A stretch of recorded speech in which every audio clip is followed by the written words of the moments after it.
Hello. Hello, Neville. Hello. Um, is it an accident, Neville, that when we talk about Lyons and the Lyons, Joseph Lyons and company, is it true that there's a connection, a family connection between you and Yes, Joseph Lyons? yes, there is. There is. Um, so he was one of the co-founders. That's Joseph Lyons, and he was the cousin of my grandfather. So that is the family connection. I didn't actually work for Lyons myself, but it was that family relationship that led me to research the history of this giant food company and the story of Leo, the world's first business computer, was designed and developed by this catering company. Um, Now, Joe was a co-founder of J. Lyons and Co. That's the catering company, with members of the Salmon and Gluckstein families. They were originally tobacconists and cigar manufacturers, and it was the late 19th century. And they were exhibiting their cigar products at national exhibitions up and down the country, where they saw the need to improve the catering facilities there. They wanted to diversify into catering, but there was a lot of reluctance to having their successful tobacco reputation tarnished by what was then a down market catering trade. Hence, Joe Lyons willingly gave his name to the company and he became chairman until his death in 1917. But what one has to realize is that the purse strings and the overall management were in the hands of the Salmon and Gluckstein families, and that was to continue over several generations. It became highly successful, this company, and it developed into opening of tea shops right across the country. Most of them were in London, but there were a whole lot right up as far as Blackpool in the north. And at one time, in their heyday, there were 250 of these tea shops open. And that was to be followed by huge restaurants called corner houses, London corner houses. And then there was the famous Trocadero, another huge restaurant, and more than 40 hotels, which was what a lot of people don't know about. And there were many outside catering events, such as the Buckingham Palace garden parties and Wimbledon strawberry teas. And then there were, of course, a lot of people remember the wonderful waitresses that were employed, and they were called nippy waitresses. And they So had their distinctive that's part of the story. uniforms, the black and white that they would wear. So Neville, one thing that I find curious is I travel a lot as part of my work, and I visit towns and cities everywhere, and there's lots of high street brands of coffee houses and coffee shops, the Starbucks, Costa, uh, Cafe Nero. You could probably name six or seven of these. I don't recall in the last 20, 30 years ever seeing a Lyons tea house. And this Trocadero that was huge. It had like, you could have 4 or 5 thousand people sitting. I've never even seen this. So what happened to Lyons? Why do we not see them on our high street anymore? Well, of course, you're quite right, Alan. The fact is that after the Second World War, in around about the 1950s, there were changing eating habits, and we had a new generation. And that led to fast foods and pizza restaurants and the likes of also the likes of 40 milk bars. Charles Forty's milk bars got very well known at that time, and then we came to Starbucks and Costa and all the rest of them, which replaced these rather more, what shall we say, genteel tea shops. Um, there were some successful efforts by the Lions to keep up with the times. And they opened many wimpy bars. A lot of people don't know that Lions owned the wimpy bars in this country and overseas. And there were also the Lions steakhouses. But I should mention those were successful for a time, But one of their less successful efforts, which a lot of people don't know about, was the idea of placing a restaurant on the top deck of a London bus to be used for sightseeing. And they called this restaurant the Upper Crust. It had just 24 seats for the diners on top, and a four-course meal with champagne was served for inclusive price of £10. So, as you see, it wasn't a very profit-making event. And in fact, in the event, the company was issued with a police summons for serving alcohol on public transport. And at the time, mechanical reliability caused a lot of problems. The bus suffered several breakdowns during the first few weeks of its operation. But I think one perhaps positive result of the company was that they could claim in hindsight to have run the very first upper crust restaurant. If I could just pause for a moment, because restaurant today, don't we? that's right. When you mention the name Upper Crust, there is a catering chain that uses that name. Now, it's probably coincidental or accidental. It may not be connected, but if you're at train stations throughout the United Kingdom, you will see there's a sandwich bar and it says Upper Crust. Maybe next time we see the name of this, we'll be reminded of a double-decker bus charging around London with people trying to keep their glasses of champagne steady, and it's broken down again. I mean, I'm trying to imagine it. Like, that's fine. In between courses, would the bus have stopped off and quick, let's get the trays of food upstairs, and then we'll go on somewhere else. It's certainly a very imaginative idea. And the final demise. So I think it's a great coincidence. Anyway, just to continue why you don't see them anymore, it happened during the 1970s when the company, which was under new management, tried rather unwisely to expand with overseas investments during that period of economic downturn, high inflation, adverse exchange rates. And that resulted in the company losses on a large scale, and that made them close the existing restaurants. And there was the takeover of all the hotels, mainly, I should say, by Trust House 40 at the time. And what remained of the company as food manufacturers was taken over by Allied Breweries in 1978. Who had more interest in the drinks trade than they did in the food products. Well, the last tea shop to close was actually in Marble Arch in 1981. So the purpose of this interview, while it's really, really helpful to understand what was going on at Lyons, but the purpose of this interview is to focus on the Leo computer. And I think when I first contacted you, you told me that you're a member of the Leo Computer Society.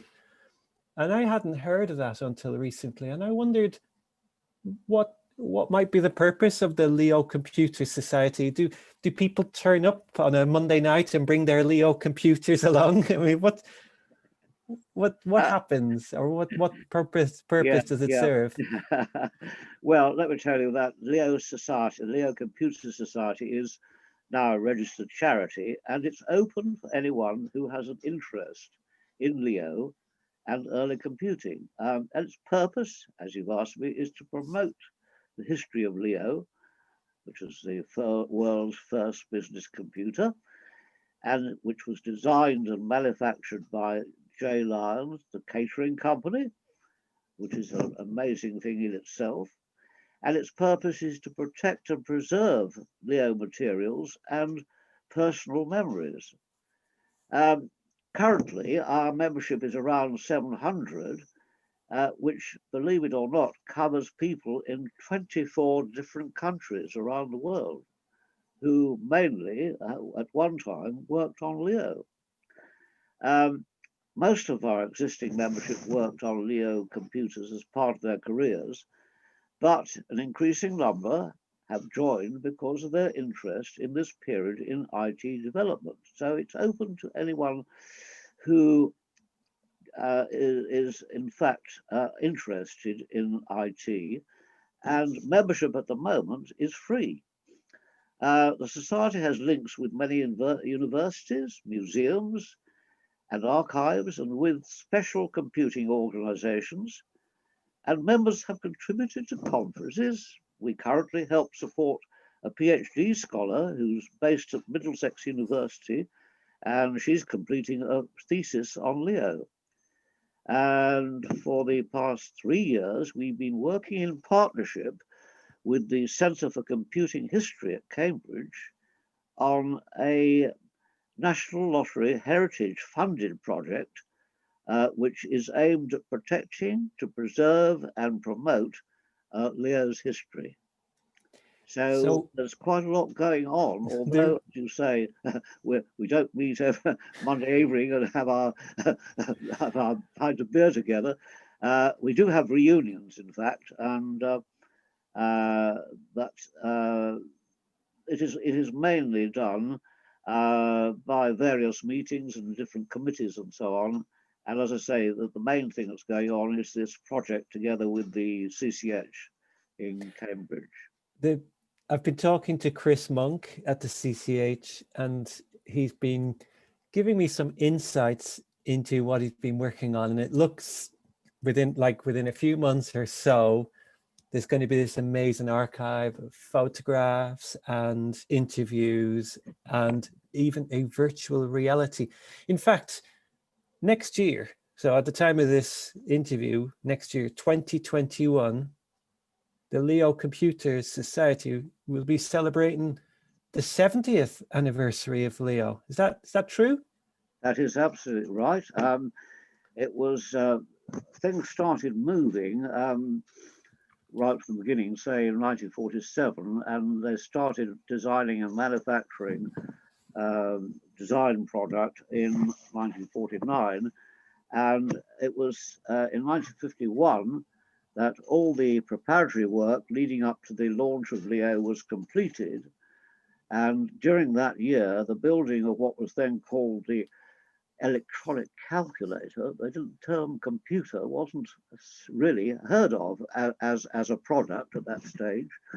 The electronic calculator was completed, and there were test runs of various programs.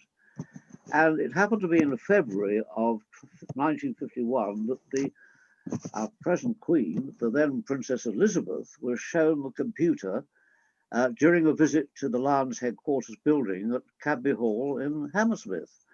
By November that year, the computer was ready to go live, and it was decided to make the first working run that of a bakery valuation, evaluating the products that Lyons were manufacturing. The world's first live computer operation was at the end of November 51, and that fact is certified in the Guinness World Records. And also in 1951, Leo performed its first bureau service role, which, believe it or not, was carrying out calculations for the Met Office. So 1951 was a heroic year. Now, 2021 being its 70th anniversary, what are we planning? It's difficult to plan at this very time, as everybody knows. The COVID-19 has made it very difficult. We do have a society reunion come exhibition planned for April next year. We hope it does come off, but we'd also want to do something later in the year, nearer the November anniversary. And that possibly might be the new film which we're planning, and the VR, virtual reality display. Those are both being planned in conjunction with the CCF under the funded project, which I mentioned just now. So it's going to be quite an exciting year, 2021, for members of the Leo Computer Society, which, as you said, membership is free. So anybody who's interested in this is welcome to join. And there's going to be plenty to look out for. And the Leo Computer Society does have a website. It's not hosted on a Leo computer because there aren't any Leo computers in full operation anymore. But there's an amazing archive, and I assume that any events that are planned will be advertised via the Leo Computer Society website. Right. We have a website. You Google into Leo Computers and you'll find the website. And yeah, good. And another question I was just thinking of, Neville. So it looks like you're speaking to us today from your home. Yes. Is that where, in the north of the country, the south? No, I live in Surrey, quite near Guildford. Okay. And I'm trying to imagine, because you've got a family connection to Lyons, that I'm a visitor in your home, and somewhere walking around, I'm going to see something on a wall, like a small memento or a plaque or a picture of something. Do you have anything in your house that's... Well, yes, you're quite right. I do, in fact. What I didn't mention before was that Joe Lyons was very talented in different ways, and he was a watercolor artist. And he did sell some of his works to people in high places. Well, I'm not one of the people in high places, but I do have one of his watercolors, which I'm very pleased to own. And the other thing that also I should have mentioned is that after the war, when the tea shops were all run down, they couldn't get decorating material. Paint was in very short supply. And the tea shop managers were very keen to redecorate the tea shops. Well, what they did was to hit upon the idea of commissioning some well-known artists to produce lithograph prints to decorate the walls instead of having to paint them. And there were 40 of these prints, which were eventually commissioned, and I happen to have one of them. There were a large number of each print, I should say, and I've got one of these, which is on my wall as well. Would you be able to describe, is it like if I was in a Costa, Starbucks, one of these high street cafes, they tend to have pictures with coffee beans or cups or things that, get you thinking about the drink that you might be... Yeah. Were they related to? They weren't related at all. The artists were left to their own devices, so they were totally unrelated to Lyons. They weren't considered to be a selling gimmick at all. It was just to help bring, shall we say, art to the general public for free, when they were in the Lyons tea shops. And maybe perhaps a lot of people didn't notice them, but if they hadn't been there, they might have noticed the undecorated walls. So, one never knows. Depends totally on how people see these things. But they were well recognized. And the watercolor, would this be a landscape?